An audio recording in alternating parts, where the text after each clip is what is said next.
இங்கே தம்பிக்கிட்டோம். ஹாய் மக்களே, welcome to PKM Lakshmi channel. கொடுத்துருக்கேன். இல்லடா ஹஸ்பண்ட் வந்து ஃபங்க்ஷனுக்கு போயிருக்காங்க.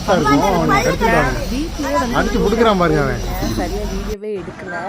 ஃபங்க்ஷன் போன இடத்துல இந்த ரோஜா மாலை போட்டிருந்தாங்க அவங்க அப்பாவுக்கு.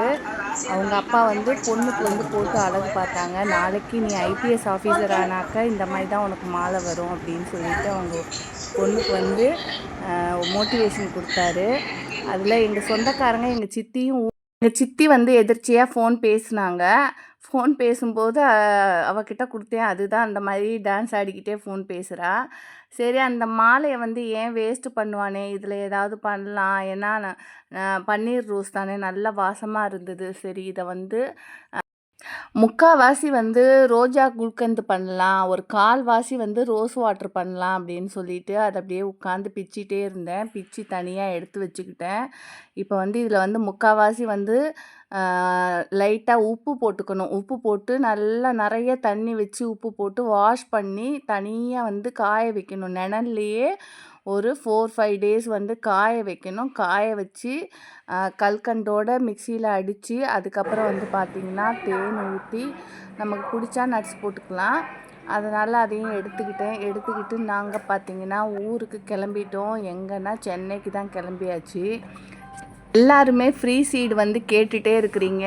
என்னங்க மேடம் நீங்கள் வாரம் வாரம் ஃப்ரீ சீடுன்னு சொன்னீங்க, கடைசியில் பார்த்தா பொஸ்க்குன்னு வீடெல்லாம் காலி பண்ணுறீங்க, ஊரெல்லாம் காலி பண்ணுறீங்க, இப்படியெல்லாம் வீடியோ போட்டு ஏன் மனசை கஷ்டப்படுத்துகிறீங்கன்ட்டு நிறைய நண்பர்கள், ஏன் அதில் 4 பேர், நான் உண்மையாக சொல்கிறேங்க, அதாவது சேனலுக்காகலாம் நான் பொய் சொல்லலை, உண்மையாகவே 4 பேருமே வந்து அழுக ஆரம்பிச்சிட்டாங்க.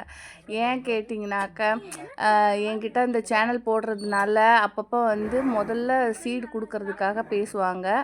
அதுக்கப்புறம் அவங்க நிறைய ஃப்ரெண்ட்ஸுங்க வந்து எங்கள் ஹஸ்பண்ட் வந்து இந்த மாதிரி தண்ணி அடிச்சிட்ருக்கிறாரு, நான் ஐடியில் ஒர்க் பண்ணி மாதம் 1.5 லட்ச ரூபாய் சேல்ரி வாங்குகிறேன், என்ன பண்ணுறதுனே தெரியல, எதனால் என்கிட்ட சொல்கிறீங்க அப்படின்னா, உங்கள் ஹஸ்பண்ட் போலீஸ் தானே அப்படிங்கிற மாதிரி கொஞ்சம் சின்னதாக வந்து பேசுவாங்க. அப்புறம் சில பேர் வந்து எங்கள் மாமியார் வந்து என்னை இப்படி திட்டுறாங்க, நான் என்ன வேலை செஞ்சாலும் குறை சொல்கிறாங்கன்னு இப்படியே பேசி ஒரு 4-5 நண்பர்கள் ரொம்பவே க்ளோஸ் ஆகிட்டாங்க. அவங்களுக்கு வந்து பார்த்திங்கன்னா எங்கள் சேனலை விட்டு போயிடுவோமோ அப்படிங்கிற மாதிரி ரொம்பவே ஃபீல் பண்ணி அழுக ஆரம்பிச்சிட்டாங்க.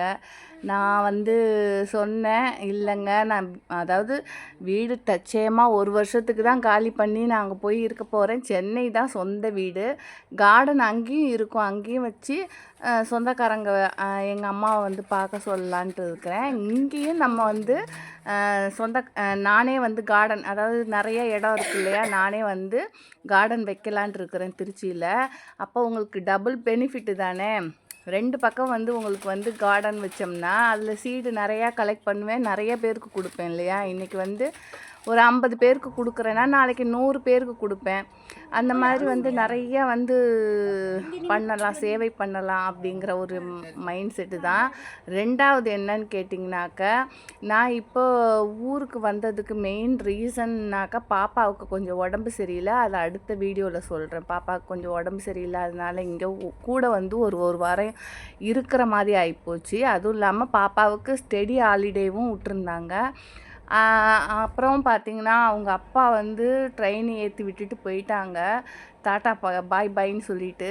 அதுக்கப்புறம் ஒரு 1/4 மணி நேரம் கழித்து தான் ட்ரெயினே கிளம்பிச்சு. அப்போ குனிஞ்சு பார்த்தா அவங்க அப்பா அங்கேயே தான் நின்றுட்டுருக்கிறாரு. பொண்ணை பிரியறதுக்கு மனசே இல்லை, மனசு இல்லாமல் அங்கே நின்றுட்டுருக்குறாங்க.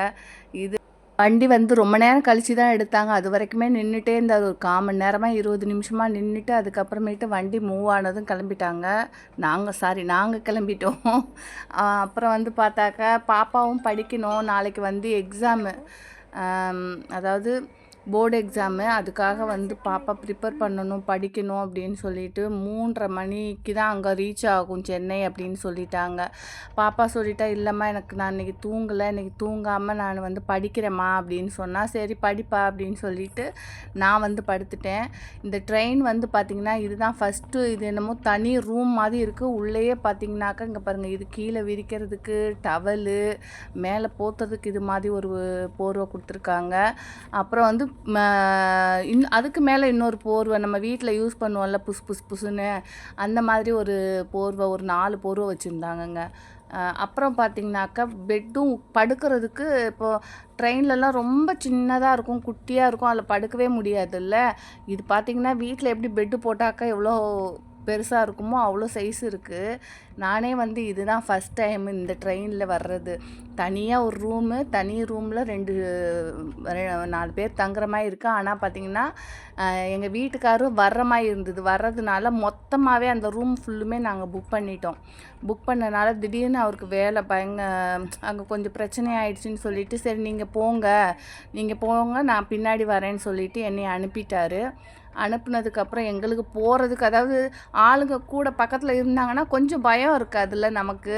வயசு பிள்ளைய கூட்டிக்கிட்டு போகிறோமே, இது என்ன தனி ரூம் மாதிரி இருக்குது, வீட்டில் எப்படி ஏசி ரூம் இருக்குமோ அதே மாதிரி தான் இருக்குது, தனியாக பூட்டிக்கிற மாதிரி இருக்குது. எனக்கு வேறு பயம்.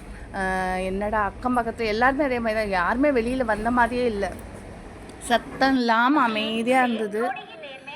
அப்புறம் சரின்னு சொல்லிட்டு வண்டி சென்னைக்கு வந்தாச்சு. சென்னை வந்துட்டு 3:30 மணிக்கு இறக்கி விட்டுட்டாங்க.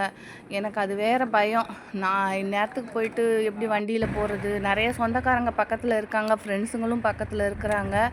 யாரையும் போய் அந்நேரம் டிஸ்டர்ப் பண்ண வேணாம் பக்கத்தில் அப்படின்னு சொல்லிட்டு அந்நேரமே வண்டியை பிடிச்சிட்டு நான் கிளம்பிட்டேன்.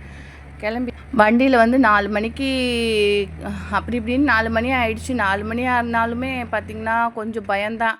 இப்போ தான் வந்து சென்னையில் வந்து அப்படி இப்படிங்கிறாங்களே, அதனால் கொஞ்சம் பயம்தான் வயசு பிள்ளைய கூப்பிட்டு வர்றதுக்கு. அப்புறம் வீட்டுக்கு வந்து பார்த்தா நிறைய கொரியர் வந்திருந்ததுங்க.